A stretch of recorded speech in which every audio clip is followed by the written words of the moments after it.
Hi everyone, my name is Brendan Ezugu, a participant in the Guidance School, badge 258. In this video, I'm going to talk on the unjust and unfair financial world order. The modern world is bad, it is inhumane, unfair and unjust. This is the world of money. It is not for the people, but for those who produce money. For bankers, financiers, government, millionaires and billionaires. And ordinary people just serve them as attendants. Where can you go now without money? You must need a house, clothes, food, etc. And this is all about money. Money. Money. In the ancient times, there was no money, but people acquired their needs through trade by barter. Nowadays, what we have is paper money. What is paper money, if I may ask? Maybe a measure of labor, but it is not. It is chains that enslave people. That is why the banker, financiers, and government work less but earn 100 times more than the ordinary people that work many times harder than them. But this is the world. This is the horrific reality of the modern society. All financial system in the world is pyramid. They grow money by people's deposits. They collect deposit from people at almost 0 or little percent and give to people the same money at high interest rate. Now, let's see how the bank work. Let it be a Nick and Jane, and let it be a Mr. Smith, a banker of Nick and Jane. They both keep their money in his bank. That's why we use the title Mr. Smith with respect. Nick really wants to buy, well, let's say Jane's bicycle, but he has no money. More precisely, he has money, but not enough, only $10, while Jane wants $100 for her precious bicycle. That's a problem. What should Nick do? Well, this bicycle is so desirable. He gives Jane his $10 as a deposit and asks plaintively not to sell the bike to anyone. He says that he will bring the rest of the money soon. At the same time, he runs to his bank, to the respected Mr. Smith, to get a loan for the missing $90. As ill luck, Mr. Smith has no money at this moment, but he knows perfectly about $10, which Nick gave to Jane. And where will Jane bring his money to? That's right. She will put these $10 in her lovely bank to the same Mr. Smith. Therefore, Mr. Smith asks Nick to come back tomorrow in the hope that tomorrow he will get these $10. And everything happens this way. The next day, Jane brings $10 to the bank. The bank provides Nick these $10 on credit. Nick immediately gives them to Jane. She again puts them in a bank. The bank again provides Nick these $10 on credit, etc. As long as Nick the fool will gather enough money for the bicycle. Don't you get confused yet? Be patient, I told you.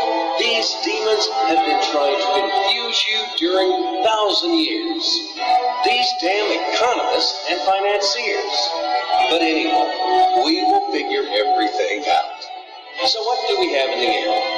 Nick finally got the bike from Jane. Wow! But at the same time, Nick owes $90 to the bank, Mr. Smith, and the bank, in its turn, owes $100 to Jane. In other words, those $10, which were existed initially, have magically turned into $200, $190 of debts plus real $10. But these $10 would also turn into $1,000, even in $1 million or $1 billion, if Nick would make a more expensive purchase. In this case, our $10 would make the increasing number of its cycles, circuits from hands to hands. That's it. So, what happens in today's world? SOS!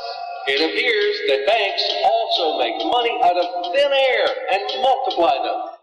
Not only Fed can produce money, but banks either. In short, everybody can do this, except you and me. We are not in the business at this celebration of life. I would like to print or draw some money as well. In fact, these banks multiply money without any control. And we're still wondering why the banker lives better. What are naive fools are we? Now it is clear why. The one who produces the money, of course, lives better. But this is not enough.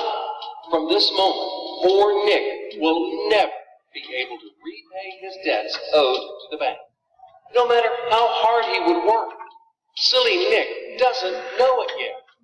That he's in slavery to the bank, in credit bondage forever, because those $90 which he owes to Mr. Smith do not exist in nature at all. Sly Mr. Smith made his money out of nothing. He created them out of thin air, just one click. And $10 turned into $200.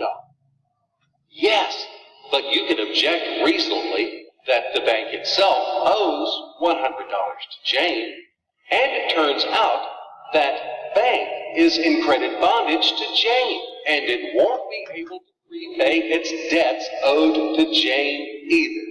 So where is the bank's profit? What's the trick? Ha! You ask what the trick is.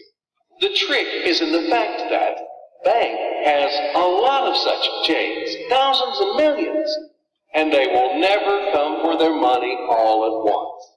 If one Jane comes, the bank will return her the money of 10 other depositors. That's it. It means that the bank's debt is dangerous and not burdensome. In fact, bank's debt is virtual. It exists only on the paper or in the computer program.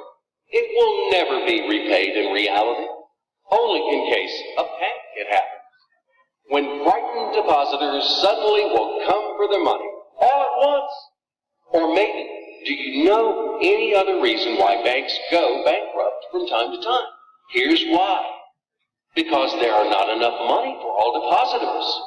There is 90% of thin air in the bank vaults. Just a lilac fog. Thus, bank is okay. It blooms and smells. We don't need to worry about it. But our Nick has serious problems now.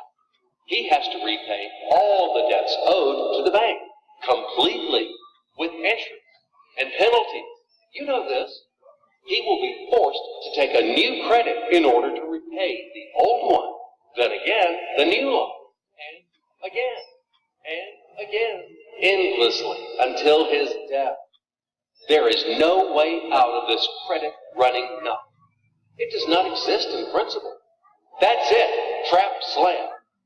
Now Nick is perpetual debtor of bank. He is a slave. From now on, he will work for bank till he dies. But he still won't repay his debt.